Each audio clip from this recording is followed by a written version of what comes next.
Hello friends, तो आज की इस वीडियो में हम देखने वाले हैं class 10th NCERT economics chapter first.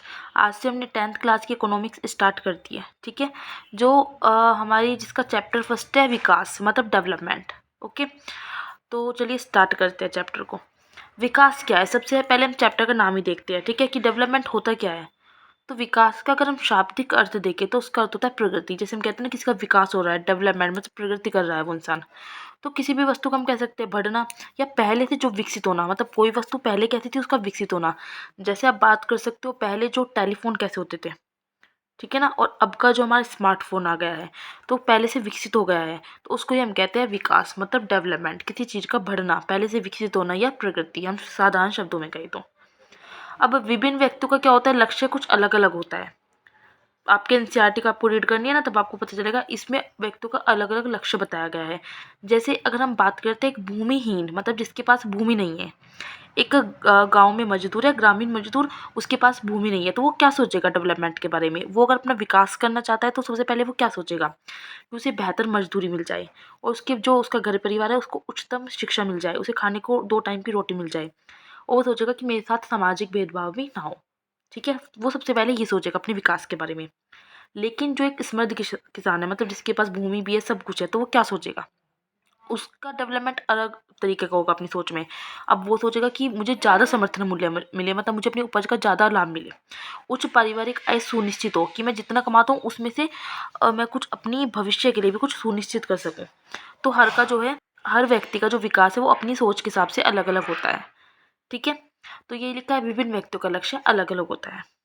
लोगों के विकास के लक्ष्य अलग अलग हो सकते हैं। एक के लिए जो विकास है वह दूसरे के लिए विकास ना हो। ये भी तो हो सकता है कि हम सोचते हैं कि हमारे लिए जो विकास है वो क्या पता दूसरे के विकास ना हो, यहाँ तक कि वह दूसरे के विनाशकारी भी हो सकता है। जैसे सपोज करें कि जैसे हम सोचते हैं कि बारिश ना हो, कभी कभी हम सोचते हैं कि आज बारिश ना हो, लेकिन जो बारिश होती है वो किसानों के लिए कितनी महत्वपूर्ण होती है।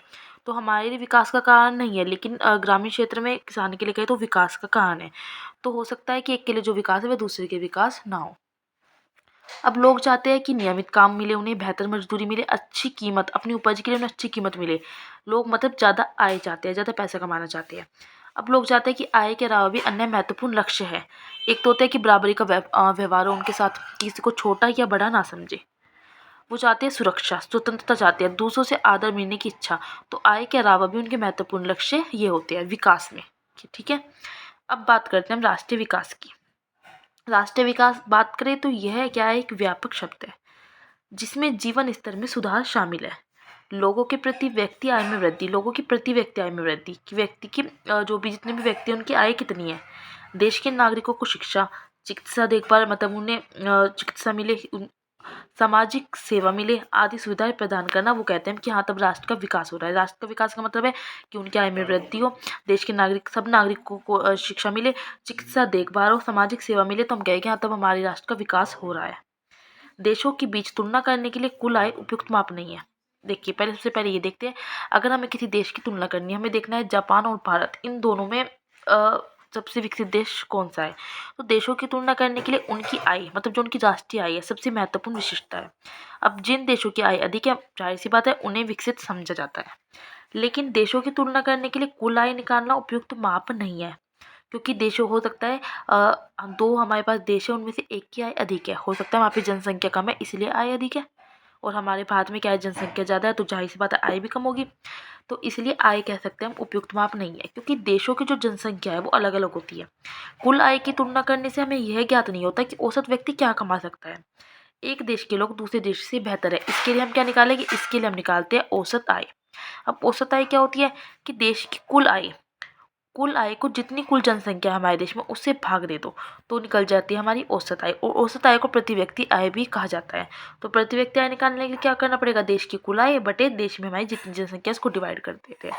ठीक है, ये आपको याद रखना है कि औसत आय को प्रति व्यक्ति आय भी कहते हैं। अब आगे आ जाता है सार्वजनिक सुविधा। यह आवश्यक नहीं है कि जेब में रखा रुपया वे सब वस्तुएं और सेवाएं खरीद सके जिनकी आपको एक बेहतर जीवन के लिए आवश्यकता हो सकती है। अब हम बात करें, केरल में शिशु मृत्यु दर कम है।